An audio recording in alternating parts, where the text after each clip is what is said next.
एक अलग ही दौर में चल रहा है। गोल्ड का कह सकते हैं गोल्डन दौर है। ये दौर कब तक चलेगा? 2017 से लेकर अब तक 2025 में हम हैं। करीब 8 साल में गोल्ड में एक मेजर करेक्शन, एक बड़ी गिरावट अब तक नहीं आई है। लोग इंतजार में बैठे कब उस तरह की गिरावट आए, हम एंट्री करें। कई सारे लोग हैं जिनको लगता है कि हमें लेफ्ट आउट फील कर रहे होंगे कि हम छूट तो नहीं गए पीछे इस दौर में कि गोल्ड की तेजी में हिस्सा नहीं ले पाए। गोल्ड एक अलग एसेट क्लास बन चुका है। पहले आमतौर पे लोग हेजिंग के तौर पे गोल्ड का इस्तेमाल करते थे, 6-7% रिटर्न में खुश हो जाते थे, लेकिन पिछले 25 सालों से गोल्ड ने डबल डिजिट रिटर्न दिया और एक अलग क्लास में चली गई है गोल्ड। लेकिन उसके बाद भी गोल्ड में कितनी पोटेंशियल है यहाँ से तेजी की, कितनी गिरावट की संभावना है, आपके लिए रिस्क कितना है और उसके बदले में रिवॉर्ड क्या मिलने वाले, यही चर्चा करेंगे। हमारे साथ खास मेहमान है, हमारे साथ जीजेसी के चेयरमैन, वाइस चेयरमैन, पूर्व चेयरमैन, सारे मेहमान यहाँ पर मौजूद होंगे। सबसे पहले शुरुआत सैयद मेहरा जी आपके साथ करेंगे। पूर्व चेयरमैन भी है जीजेसी के और साथ ही यूनिक चेन्स के पार्टनर भी है। बहुत बहुत शुक्रिया सबसे पहले, आपने वक्त दिया है। क्या लग रहा है सर आपको, ज्वेलरी मार्केट में क्या असर हुआ है? जिस तरह की तेजी आप देख रहे हैं, अचानक से 3 महीने में 20% की तेजी आ जाने से क्या कुछ ग्राहकी पर असर हुआ है, इस शो पे असर हुआ है? देखिए, फरवरी और मार्च का जो महीना होता है उसमें ग्राहकी वैसे भी थोड़ी मंदी रहती है और मार्च के अंदर सबके अपनी बुक्स क्लोज करते हैं, जिस वजह से ग्राहकी थोड़ी कम रहती है। 1 अप्रैल से हमारे शॉप्स के अंदर अच्छी ग्राहकी है, होलसेल में अच्छी ग्राहकी है। अगर आप इस एग्जीबिशन का माहौल देखेंगे, 8,000 कस्टमर, 700 के ऊपर स्टॉल, 400 के ऊपर एग्जीबिटर, और जिस तरीके से शुरुआत हुई है इस एग्जीबिशन की, कभी भी कस्टमर बढ़ती चीज में ही बाइंग करता है। जो चीज बढ़ रही है उसको बाय करता है, चाहे गाड़ी हो, व्हाइट गुड्स हो, कोई भी चीज हो, वो डिप्रिशिएट होती है और गोल्ड अप्रिशिएट हो रहा है। पहले क्या था कि ब्राइडल ज्वेलरी बिक रही थी, ज्वेलरी सिर्फ पाडवा के टाइम, अक्षय तृतीया के टाइम, दिवाली में बिक रही थी।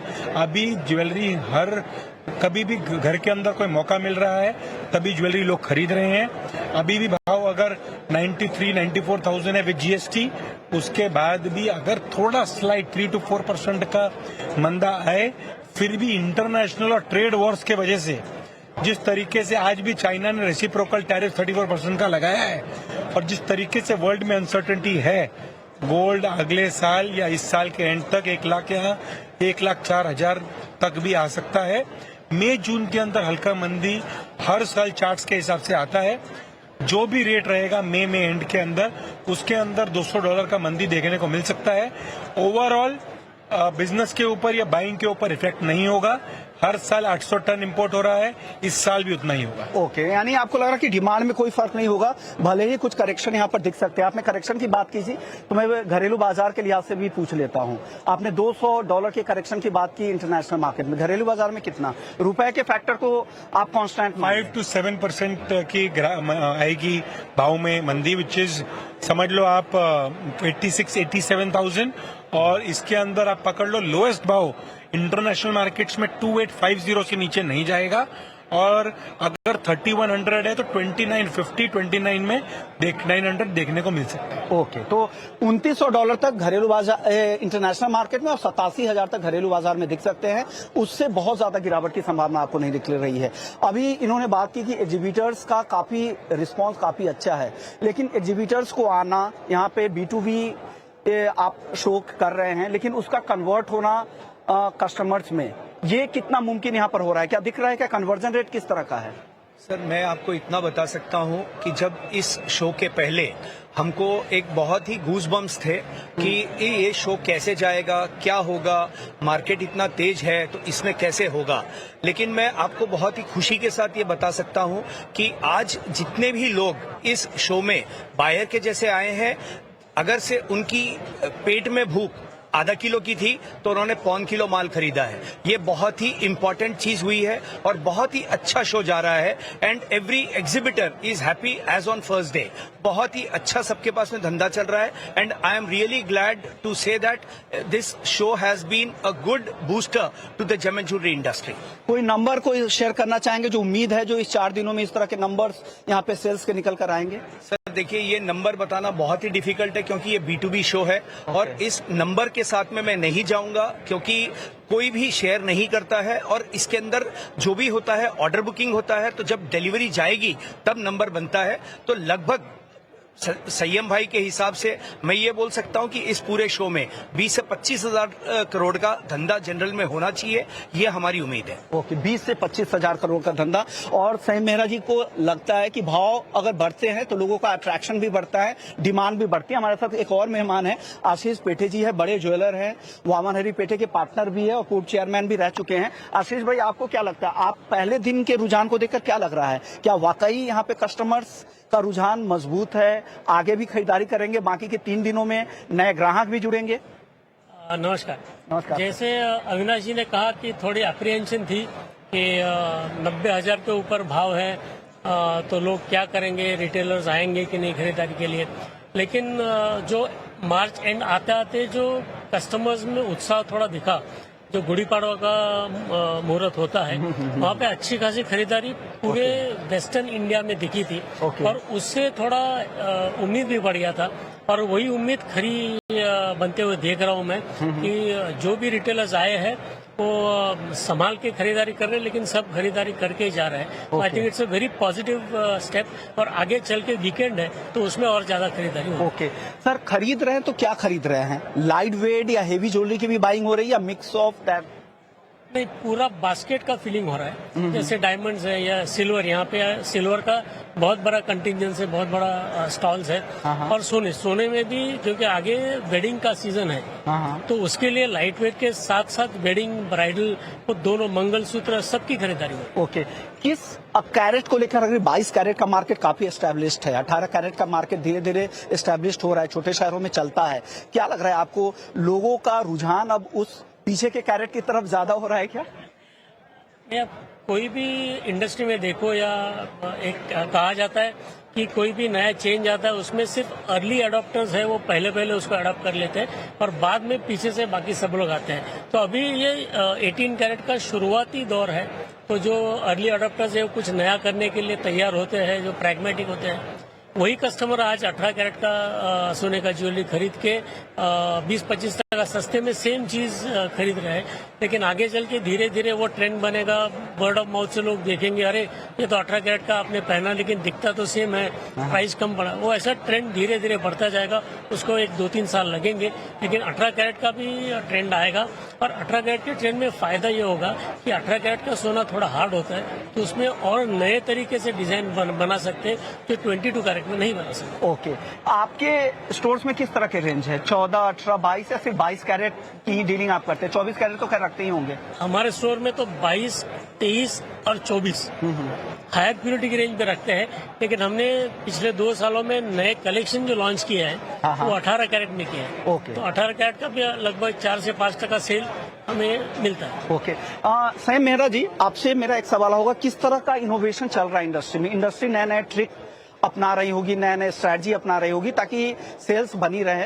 आप माने या ना माने, इस तरह के प्राइसेस पे सेल्स पे असर तो होता ही है, उत्साह जरूर होता है इस भाव को देखकर, क्योंकि हर घर में सोना होता है, लेकिन सेल्स तो काफी इम्पैक्ट गिरता है। क्या स्ट्रैटेजी आप लोगों की होगी एक ज्वेलर के तौर पे? देखिए, ज्वेलरी के तौर पे एज ए मैन्युफैक्चरिंग के अंदर ज्वेलरी को और लाइट वेट बनाने की कोशिश कर रहे हैं, फ्यूजन ज्वेलरी कर रहे हैं, पत्थरे की जो ज्वेलरी आती है वो बनाने की कोशिश कर रहे हैं। पहले वो ज्वेलरी सिर्फ यूपी, बिहार, हरियाणा, पंजाब इन स्टेट्स में बिकती थी, लेकिन वही ज्वेलरी अभी हम देख रहे हैं उसकी एक्सेप्टेबिलिटी बाकी स्टेट्स के अंदर भी हो रही है।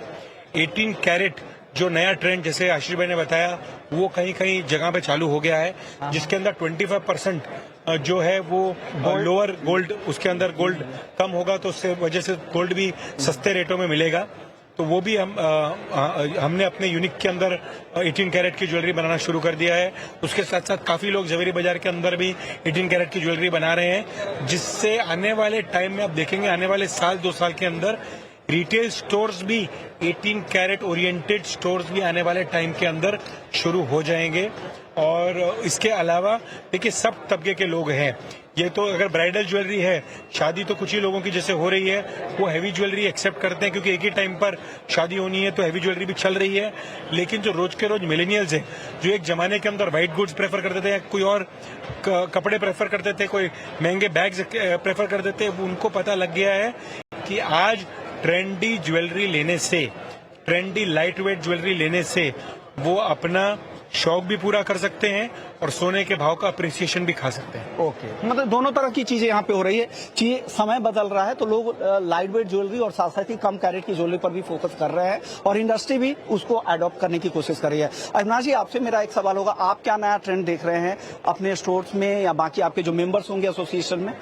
सर देखिए, जैसे कि अभी आशीष जी ने और संयम भाई ने बताया 18 कैरेट की ज्वेलरी के लिए, मैं आपको दो चीजें इसके ऊपर हाईलाइट करने की कोशिश करूंगा कि एक तो 18 कैरेट की जब ज्वेलरी बनती है तो 18 कैरेट की ज्वेलरी अगर से मैं देखूंगा तो 16% भाव में कम हो गई, और जब 18 कैरेट में ज्वेलरी बनेगी तो और वो लाइटर वेट में बनेगी तो ओवरऑल पॉकेट साइज के ऊपर जो कंज्यूमर के है वो 25 से 30% कम में उनको वो प्रोडक्ट मिलेगा जो कि हेवियर लुक का दिखेगा। और दूसरी चीज, जैसे मिलेनियल की हम बात कर रहे हैं, millennial are very very investment focused, तो उन्होंने ये देखा है कि पिछले 5 साल में अगर से किसी इन्वेस्टमेंट में सबसे ज्यादा ग्रोथ आई है तो वो गोल्ड में आई है, तो वो गोल्ड ज्वेलरी की तरफ मूव कर रहे हैं क्योंकि उनको ये लगता है कि यहाँ पर हम लोग इसको यूटिलाइज भी कर रहे हैं, हम उसका प्लेजर भी ले रहे हैं और साथ ही साथ हमारा रिटर्न भी बढ़ रहा है। So I think this is going to change the entire mindset of the next generation and it will add very good sales to the gold jewellery sector. Okay, चलिए, ये तो बात हो गई कि डोमेस्टिक मार्केट के लिहाज से कि किस तरह का ट्रेंड चल रहा है, लोग क्या पसंद कर रहे हैं और इंडस्ट्री में क्या नए इनोवेशन हो रहे हैं। लेकिन अब बात करते हैं ट्रेड के हिसाब से, इंटरनेशनल ट्रेड के हिसाब से। ज्वेलरी मार्केट में जिस तरह की चिंताएं हैं, लग रहा था कि ज्वेलरी को उससे टैरिफ वॉर से, रेसिप्रोकल टैरिफ से बाहर रखा जाएगा, लेकिन ऐसा कुछ हुआ नहीं। और यहाँ पर जो 26-27% की जो टैरिफ की बातचीत हो रही है उससे इंडस्ट्री काफी चिंतित है। लेकिन लगातार मिनिस्ट्री में बैठक हो रही है, नेगोशिएशंस के दौर भी चल रहे हैं। क्या लग रहा है कि कुछ वहाँ पर इम्प्रूवमेंट, कुछ सुधार दिखेगा? और आपका कुछ चंक है क्या सर एक्सपोर्ट मार्केट में? हम तो प्योरली डोमेस्टिक रिटेलर्स है, क्योंकि आजकल $200 तक आप डायरेक्टली भी भेज सकते हैं, डायरेक्ट मार्केट एक्सेस की भी बातचीत चल रही है। But that is a very small portion of our business. लेकिन जो इंडिया का डायमंड इंडस्ट्री और ज्वेलरी, रेडीमेड ज्वेलरी जो बेचते हैं, वो एक बहुत बड़ा एक्सपोर्ट का मार्केट है यूएस। लगभग 8 से 10 बिलियन डॉलर का यहाँ से माल जाता है। पिछले साल भी करीब $10 बिलियन का कारोबार हुआ था। तो $10 बिलियन का जो बड़ा हमारा एक्सपोर्ट का चंक है, अगर उसमें इससे डेंट आता है तो इसमें सरकार को भी इसका फर्क पड़ेगा और जो इंडिविजुअल कंपनीज है उनको भी फर्क पड़ेगा, क्योंकि आज 6-7% का ड्यूटी से लेके अचानक 30% के ऊपर चला जाएगा तो इट विल बी अनवायबल। जो वहाँ के रिटेल कस्टमर्स है उनको लेने में तकलीफ होगी। तो मुझे लगता है 3 से 4 महीने तक ये थोड़ा असमंजस बना रहेगा और उसके बाद सेकेंड क्वार्टर के बाद शायद हमारा ट्रेड अग्रीमेंट यूएस के साथ अगर साइन हो जाता है तो उसमें थोड़ी राहत मिलेगी।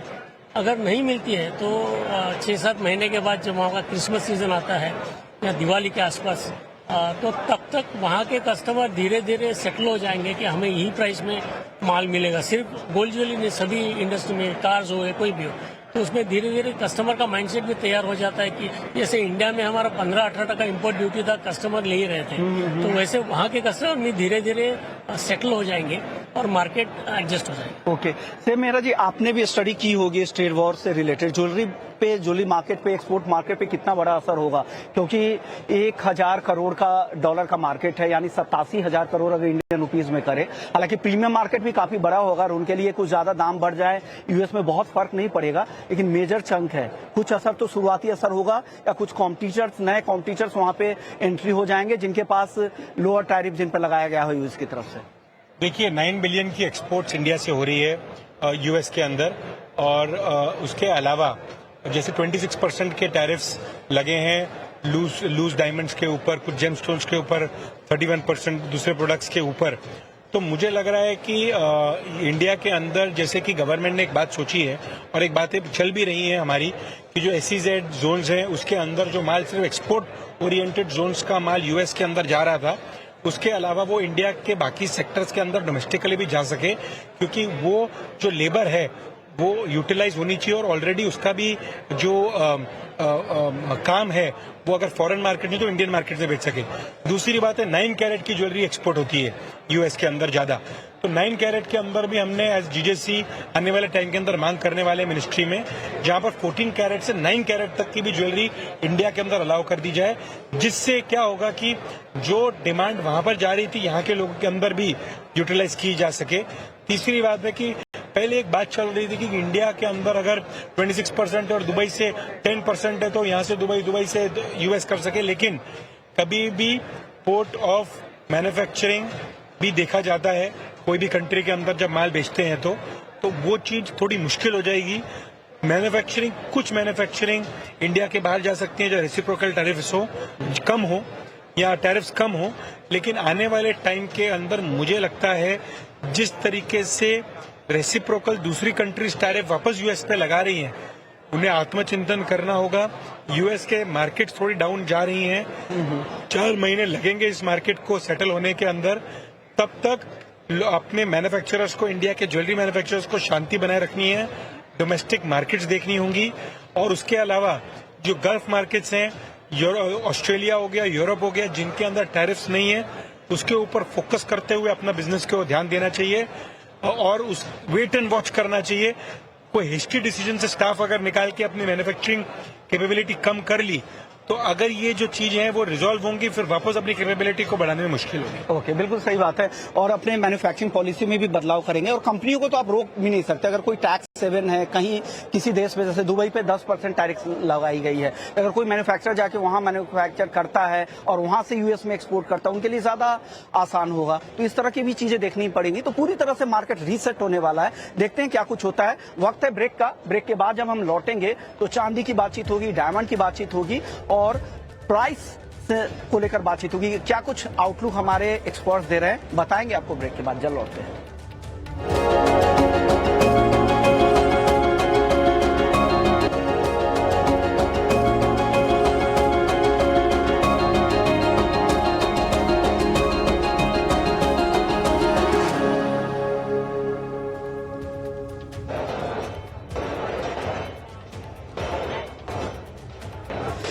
ब्रेक के बाद आपका स्वागत है और आप देख रहे हैं हमारी खास पेशकश द ग्रेट गोल्ड शो, जहां पर हम बातचीत कर रहे हैं सोने पर। सबसे पहले आप भाव की बात कर लेते हैं। क्या लग रहा है सर, 90,000 के आसपास सोना खरीदना चाहिए? कितना रिस्क है नीचे आने का? सर 3 से 4% का रिस्क मैं मानता हूँ।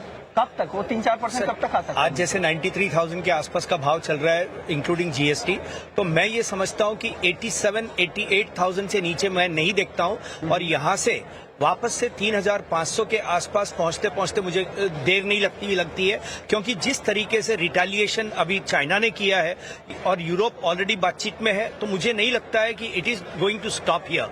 सो जितना ट्रेड वॉर बड़ा होता जाएगा उतना ज्यादा सेफ हेवन की तरफ गोल्ड की बाइंग होगी, और मुझे लगता है कि जो भी करेक्शन के साथ में ही तेजी आएगी, और मुझे लगता है कि 10% की तेजी यहाँ से 3500 के आसपास बहुत अच्छे से मेरे को लगता है कि आएगा। कब तक? सर 1 साल का मैं टाइम पीरियड रखूंगा। ओके, चांदी को लेकर काफी नैरेटिव सेट किए गए कि डेफिसिट है, इंडस्ट्रियल डिमांड अच्छी है, लेकिन हफ्ते भर में 8% से ज्यादा टूट गई। क्या हो रहा है सर? चांदी कब आएगी उस तरह के लेवल्स पे जिसकी बातचीत हो रही है? सर देखिए, जब तक ये ट्रेड वॉर चलता रहेगा चांदी के ऊपर बहुत ज्यादा प्रेशर रहेगा। सेफ हेवन के जैसे गोल्ड चलता है, लेकिन चांदी उसके पीछे पीछे थोड़ी बहुत चलती है, लेकिन उसका मेजर कंजम्पशन के ऊपर डिपेंडेंसी होती है। तो चांदी का जो इंडस्ट्रियल डिमांड है, जितना ट्रेड वॉर एग्रेसिव होता जाएगा, इंडस्ट्रियल प्रोडक्शन के अंदर काफी प्रेशर रहेगा, और उस प्रेशर को देखते हुए चांदी के ऊपर प्रेशर रहेगा। मुझे ये लगता है लॉन्ग टर्म, अगर से आज से 5 साल बाद में बात करूंगा, तो चांदी will be the metal to look at, but not as of now. Okay, कितनी गिरावट यहाँ से दिख रही चांदी सर में? चांदी के अंदर मैक्सिमम 2 से 4% की मद्दी मैं यहाँ से देखूंगा, बहुत ज्यादा नहीं देखूंगा। $30 से नीचे मैं चांदी नहीं देखता हूँ। घरेलू बाजार में? घरेलू बाजार के अंदर 87-88,000। आप बताइए सैम सर, आपने गोल्ड की बातचीत कर ली, चांदी को लेकर जिस तरह की बातचीत हो रही थी, लगातार चौथे साल डेफिसिट में है, डिमांड से कम सप्लाई है, लेकिन इंडस्ट्रियल डिमांड भी है, लेकिन ट्रेड वॉर के सामने तो पस्त नजर आ रही है चांदी। 10% टूट गया, 8% हफ्ते में, रिकॉर्ड से देखो तो 10,000 नीचे है। देखिए, कभी भी देखेंगे गोल्ड है ना, वो सेंट्रल बैंक्स बाइंग करते हैं। गोल्ड इन्फ्लेशन के अगेंस्ट हेज है, गोल्ड के अंदर आप देखेंगे कि सब लोग भी बाय करते हैं और इतने वॉल्यूम में बाय करते हैं रुपये के साथ कि उसको स्टोरेज वैल्यू इजी है। आज अगर 1 किलो 1 लाख रुपए का या 90,000 रुपए का 90,000 का जैसे चांदी आएगी तो उसके हिसाब से उसकी स्टोरेज वैल्यू बहुत ज्यादा हो जाती है। इंडस्ट्रियल डिमांड, ज्वेलरी की डिमांड, यूटेंसिल्स की डिमांड, आर्टिफैक्ट्स की डिमांड इतनी हाई नहीं है कि चांदी की प्रोडक्शन के हिसाब से उसको सेट ऑफ कर सके। इस वजह से मेरी ये सोच है कि चांदी अभी भी 3 से 4% डाउन आ सकती है। अपस्केल आने के अंदर उसको थोड़ा समय लगेगा। चांदी के अंदर फिर भी मैं देखता हूं जब भी राइट टाइम आएगा तो 20-25% एक साथ 3 मंथ्स टू 6 मंथ्स के अंदर बढ़ सकती है। लोअर साइड में 4% तक नीचे चांदी जा सकती है। लेकिन गोल्ड जिस स्पीड से ऊपर जा रहा है, आज भी आप देखेंगे चाइना ने जब रेसिप्रोकल टैरिफ्स लगाए तब गोल्ड 3090 से 3110 तक गया। अभी थोड़ा वापस नीचे आया, लेकिन आने वाले टाइम के अंदर अगर गोल्ड 2950 तक भी जाएगा, वापस अपस्केल तक 34 to 3600 डॉलर्स तक हो जाएगा। ये मुझे लग रहा है ये साल के एंड तक, और 1,04,000 से 1,06,000 तक गोल्ड आने वाले टाइम तक दिख सकता है। कितना, एक साल? मुझे लगता है 1 साल के अंदर अंदर 1,04,000 से 1,06,000 तक गोल्ड दिख सकता है। और चांदी जो है वो मुझे लगता है इतना स्पीड से, अगर चांदी ने स्पीड पकड़ी तो 1.25 लाख के आसपास दिखेगी, वरना आने वाले टाइम के अंदर अगर ये ट्रेड वॉर इसी तरीके से परसिस्टेंट रही तो चांदी प्रेशर में रहेगी। ओके, तो चांदी सब कुछ डिपेंड करता है ट्रेड वॉर पे, इंडस्ट्रियल डिमांड पर, क्योंकि 50% इंडस्ट्रियल मेटल भी है, 50% यहाँ पे ज्वेलरी में भी इस्तेमाल होता है। आशीष जी से समझते हैं। आशीष जी, गोल्ड सिल्वर की इन दोनों एक्सपर्ट ने बात की, आप बताइए क्या आपको पसंद है, सोना या चांदी खरीदना? फिलहाल तो सोना ही पसंद है। ओके, क्यों? सबने जो कहा कि जो इंडस्ट्रियल यूज में, एंड यूज में सिल्वर यूज होता है, पर अगर मंदी आती है, भले चाइना में आती है या कहीं पे आती है, तो इंडस्ट्रियल मेटल के तरीके चांदी का यूज कम हो जाएगा, तो उस पर प्रेशर रहेगा। ये तो डेफिनेटली पहले कहा वो सही है। किस भाव पे सोना खरीदे, किस भाव पे चांदी खरीदे, भाव बता दीजिए। अभी मुझे लगता है कि सोना एक ऑल टाइम हाई पे गया था। हाँ। शायद यहाँ पे थोड़ा रुकाव आएगा। हाँ। लेकिन नीचे ज्यादा नहीं दिखता है मुझे सोना। एक बार वर्स्ट के सिनेरियो में 2950 तक जा सकता है घरेलू बाजार में, और घरेलू बाजार में कंपेरेटर 87 तक एक बार 87। आ और सकता चांदी है। कहाँ नीचे तक दिखती है? और चांदी मेरे हिसाब से रेंज बाउंड रहेगी, पर खूब ज्यादा नीचे नहीं जाएगी, क्योंकि एज इट इज डेफिसिट वगैरह है, उनको सपोर्ट करने के लिए बहुत सारे फैक्टर्स है। 85 तक आ सकती है चांदी, इंतजार कर ले 85 के लिए। 85 तक एक बार आ सकती है। ओके, ऊपर में चांदी और गोल्ड दोनों का बता दीजिए। ऊपर वापस लाख रुपए तक पक्का जा सकती है।